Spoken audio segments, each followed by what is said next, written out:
அடுத்த தலைப்பு திருமந்திரத்தில் 14வது தலைப்பு பக்குவன்.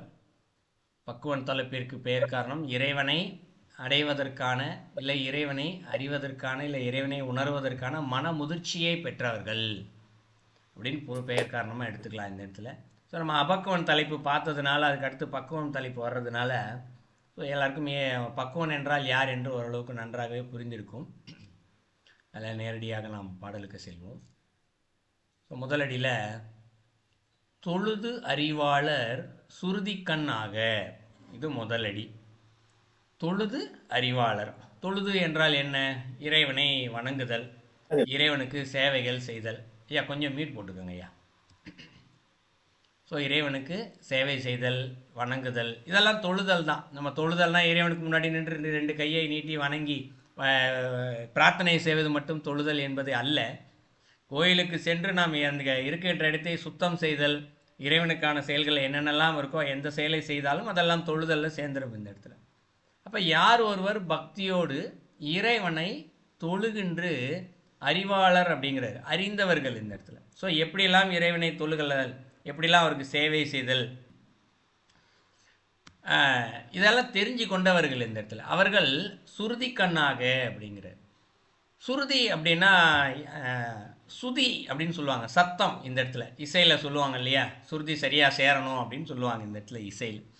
அப்போ இந்த சுருதி அப்படின்னு சொல்லப்படுறது இசைக்கு ஆதாரமாக இருப்பது இந்த சுருதி தான். சுருதி சேரலைனா இசை நல்லா இருக்காது. ஸோ இசைக்கு ஆதாரம் சுருதி. இந்த சுருதின்னா இந்த இடத்துல சத்தம், ஒளி அப்படின்னு பேர். இந்த சத்தம் இப்போ இங்கேருந்து நம்ம கொடுத்துட்டோன்னு வச்சுக்குவோம். இங்கேருந்து ஓங்கி ஒரு 2 கையை தீட்டி ஒரு சத்தம் கொடுக்குறோம் இந்த இடத்துல. சத்தம் வந்த வினாடி அது எவ்வளவு தூரம் நம்ம அதிகமான சத்தத்தோடு எழுப்பினோமோ அந்த அளவிற்கு அது செல்லும் இந்த இடத்துல. நடுவில் அதை யாருமே நிப்பாட்ட முடியாது இந்த இடத்துல இல்லையா. இப்போ ஒரு சின்ன பையன் ஒரு காயில் பிகில் வச்சு அடிக்கிறான்னு வச்சுக்கோம். பிகில் ஊதுறது ஒரு 100 மீட்டர் தூரத்துக்கு சத்தம் கேட்குதுன்னு வச்சுக்குவோம். இப்போ பிகிலை ஊதிட்டான், நடுவில் 100 மீட்டர் தூரத்துக்கு சத்தம் கேட்குது. 50வது மீட்டரில் ஒருத்தர் அதை யாராவது அணை போட்டு நிறுத்த முடியுமா? ஒரு துணியை போட்டு இல்லை நான் இதை தாண்டி இந்த சத்தம் போகக்கூடாதுன்னு சொல்லிட்டு யாராலாவது நிறுத்த முடியுமா? யாராலையும் நிறுத்தவே முடியாது. அது தன்னுடைய எல்லை வரைக்கும் அந்த சத்தம் சென்று சேர்ந்த பின்பாகத்தான் நிற்கும்.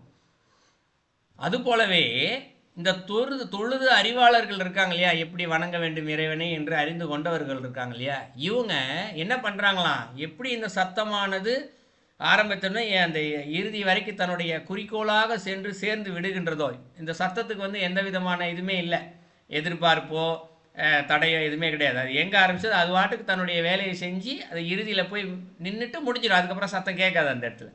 அந்த மாதிரி இந்த தொழுது வணங்குறவங்க என்ன பண்ணுறாங்களாம், தான் எதை தெரிந்து கொண்டோமோ அதை மட்டுமே கடைபிடிக்கின்றார்களாம். வேறு எதையுமே அவர்கள் செய்வதில்லை. எதுவரை கடைபிடிக்கின்றார்கள்?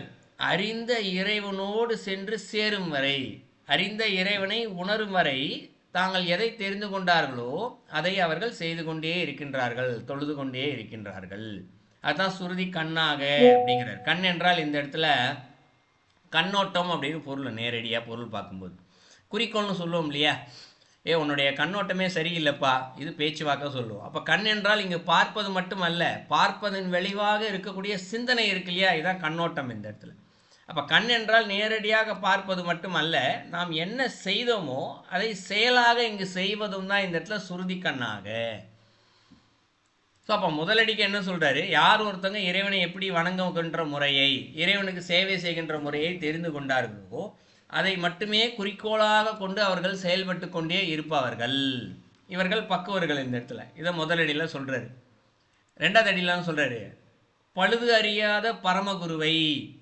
இது 3வது அடியை சேர்த்து படித்தா தான் அதற்கு புரிஞ்சுக்க முடியும் இந்த இடத்துல. வழி அறிவார் நல்வழி அறிவாளர், 2வது அடி 3வது அடி சேர்த்து சொல்கிறார். ஸோ பழுது அறியாத அப்படிங்கிறாரு. பழுதுன்னா என்ன? குற்றம் அப்படின்னு பொருள். ஸோ அப்போ ஒரு குற்றமும் அறியாத பரமகுருவை, பரமன்னா யார் இந்த இடத்துல? இறைவன். ஸோ இறைவனை அறிந்த குரு தான் இந்த இடத்துல பரமகுரு. அப்போ முற்றும் துறந்த ஞானி, முற்றும் துறந்த ஞானி என்று சொல்கிறத விட முற்றும் இறைவனை உணர்ந்த ஞானி அப்படி சொல்லிக்கலாம். ஸோ குற்றமே இல்லாத ஒரு இறைவனை உணர்ந்த ஒரு ஞான குருவை வழியறிவார் அப்படிங்கிற. ஸோ அப்போ அந்த குருவை தெரிஞ்சுக்கிட்டோம் அப்படின்னா இந்த குரு நம்மளை எப்படியாவது இறைவன்கிட்ட கொண்டு போய் சேர்த்துருவார் அப்படின்னு நினைக்கிறதா வழி அறிவார் இந்த இடத்துல. நான் அடிக்கடி வகுப்பில் சொல்கிற உதாரணம் தான். விவேகானந்தர் வந்து ராமகிருஷ்ண பரமஹம்சரை அடைஞ்ச மாதிரி. நீங்கள் இறைவனை பார்த்துருக்கீங்களா? ஆமாம் பார்த்துருக்கேன். எனக்கு இறைவனை காட்டுவீங்களா? காட்டுவேன். நீ குருவாக ஏற்றுக்கிறீங்களா? ஏற்றுக்கிறேன். நான் என்ன செய்யணும்? இந்த ஒரு கேள்வி கேட்டார் இல்லையா விவேகானந்தர், அதை தான் இந்த இடத்துல சொல்கிறார். ஏன்னா விவேகானந்தர் எப்படி தொழுவது என்று தெரிஞ்சுக்கிட்டார். அதையே ஒரு குறிக்கோளாக வச்சு அடைஞ்சிக்கிட்டார். இந்த இடத்துல குறிக்கோளாக இறைவனை தேடுதலே குறிக்காக வச்சு குருவாக போய் தேடி எடுத்துக்கிட்டார். அந்த மாதிரி குற்றமில்லாத ஒரு பரம குருவை நம்ம எப்படியாவது பிடிச்சிட்டோம் அப்படின்னா அவங்க இறைவன்கிட்ட கொண்டு போய் நம்மளை சேர்த்துருவாங்க அப்படின்றத தெரிஞ்சுக்கணும் முதல்ல. அப்போ இந்த ஞானகுருவை எப்படி அடையணும் அப்படின்னா முதலடியை ஃபாலோ பண்ணால் அந்த ஞானகுரு தானாக வந்துடுவார். இந்த இடத்துல எப்படி இறைவனை அடைதல் என்பது ஒன்று, அதை தெரிஞ்சுக்கணும், அதை கடைபிடிக்கணும் இந்த இடத்துல. ஸோ ரெண்டு விஷயம் இதை செஞ்சிட்டோம் அப்படின்னா தானாகவே இந்த இடத்துல அந்த எண்ணங்கள் இருக்குல்லையா நம்மகிட்ட ஒரு குருவிட்ட கொண்டு போய் விட்டுரும். ஸோ அந்த வழியறிவார் என்றது குருவின் மூலமாக இறைவனை அடையும் வழியை நல்வழி அறிவாளர் அப்படிங்கிறது. ஸோ நல்ல வழியை அறிந்து கொள்வார்கள் அப்படின்னு சொல்கிறார். ஸோ நல்வழி அப்படின்னு எதை சொல்கிறார் இந்த இடத்துல?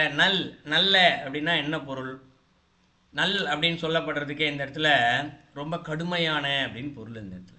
இப்போ கடுமையான வழியை அறிந்தவர்கள் அப்படின்னா இறைவனை நோக்கிய பயணத்திற்கு செல்லும்போது கொஞ்சம் கடுமை இருக்கத்தான் செய்யும். அந்த கடுமை அப்படின்ற வார்த்தை ஏன் வருது அப்படின்னா சில சோதனைகள் இறைவனை இங்கே கொடுக்கத்தான் செய்வார். அதையும் தாண்டிய நிலையில் தான் நாம் இங்கு செல்ல வேண்டும். அதனால தான் நல்ல வழி அப்படின்னா ஓகே ரொம்ப பேரின்பமாக இருக்கும் அப்படின்னு நினச்சிக்கிட்டு நம்ம போவோம். உண்மைதான், பேரின்பமாகத்தான் இருப்போம். ஆனால் அந்த வழியை அடைந்த பின்பாகத்தான் அந்த பேரின்பம் இன்பம் எல்லாம் வருமே தவிர்த்து பயணப்பட்டு கொண்டு இருக்கும்போது சிறிது கடினமாகத்தான் இருக்கும். அதான் நல்வழி அறிவாளர். இப்போ இறைவனை எப்படி அடையிறதுன்னு அவர் இந்த இடத்துல தெரிஞ்சுக்கிட்டார். அந்த பக்கம் வந்துடுச்சு. அதுக்கடுத்து என்ன சொல்கிறாரு? அழிவு அறிவார் மற்ற அல்லாத அவரே அப்படிங்கிறார். அழிவு அறிவார் அப்படின்னா என்ன? தான் பெற்ற பக்குவத்தினால இந்த மும்மலங்களை எப்படி அழிக்கிறது அப்படின்றத தெரிஞ்சுக்கிறாங்க இந்த இடத்துல. அதான் அழிவு அறியார் இந்த இடத்துல. அதே போல் இந்த இடத்துல இன்னொன்று புரிஞ்சுக்கலாம். இன்னொரு இறப்பு பிறப்பு இருக்கு இல்லையா, அதை எப்படி போக்கணும்னு தெரிஞ்சுக்கிறாங்களா இந்த இடத்துல. இறப்பும் சரி பிறப்பும் சரி இரண்டுமே அழிக்கக்கூடியது தான் இந்த இடத்துல. ஸோ இரண்டையுமே நம்ம அந்த அழிவு அறிவார் என்பதை இரண்டு விதமாக பொருள் எடுத்துக்கலாம். ஒன்று இறப்பு பிறப்புன்னு எடுத்துக்கலாம், இன்னொன்று மும்மலங்கள்னு எடுத்துக்கலாம். ஏன்னா இரண்டையுமே அழிச்சிட்டோம்னா இறைவனை போய் சேர்ந்துடலாம் இந்த இடத்துல.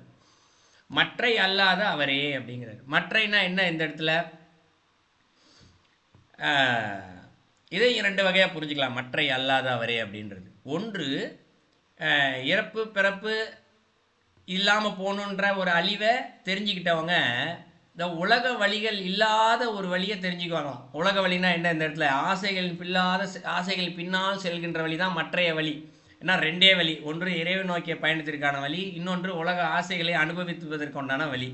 அப்போ இறைவன் நோக்கிய பயணத்தை அவங்க தெரிஞ்சுக்கிறாங்க இந்த இடத்துல. இறப்பு பிறப்பு இல்லாத நிலையை தெரிஞ்சுக்கிட்டதுனால மற்றைய வழி எது?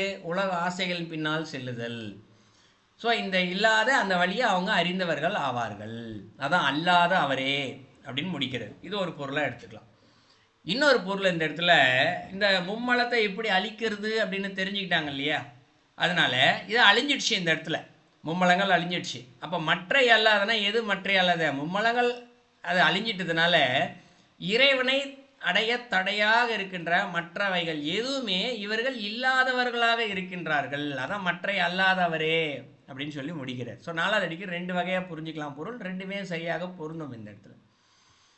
ஸோ நாலடிக்கும் சேர்த்து பொருள் பார்த்தோம் என்றால், யார் ஒருவர் இறைவனை வணங்குகின்ற வழிமுறையை தெரிந்து கொண்டார்களோ அவர்கள் அந்த வழிமுறையே குறிக்கோளாக கொண்டு அவர்கள் செயல்பட்டு கொண்டே இருப்பார்கள்.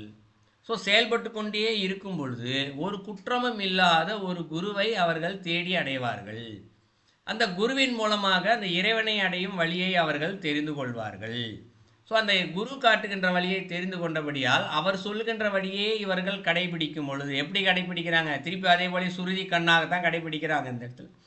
அப்படி கடைபிடிக்கும் பொழுது தாங்கள் பிறப்பிற்கு காரணமான மும்மலங்களை அழிக்கின்ற வழியை அவர்கள் அறிந்து கொள்கின்றார்கள். மீண்டும் மீண்டும் இறந்து பிறப்பதற்கான காரணம் வரையை அவர்கள் தெரிந்து கொள்கின்றார்கள். தெரிந்து அவற்றை அழித்து விடுகின்றார்கள். இதை அழித்து விடுறதுனால இந்த இடத்துல அவர்கள் இறைவனை அடைய தடையாக இருக்கின்ற ஏதும் இல்லாதவர்களாக இருக்கின்றார்கள். உலக வழிகளில் செல்லாதவர்களாக இருக்கின்றார்கள். ஸோ அந்த பாடலுடைய கருத்து.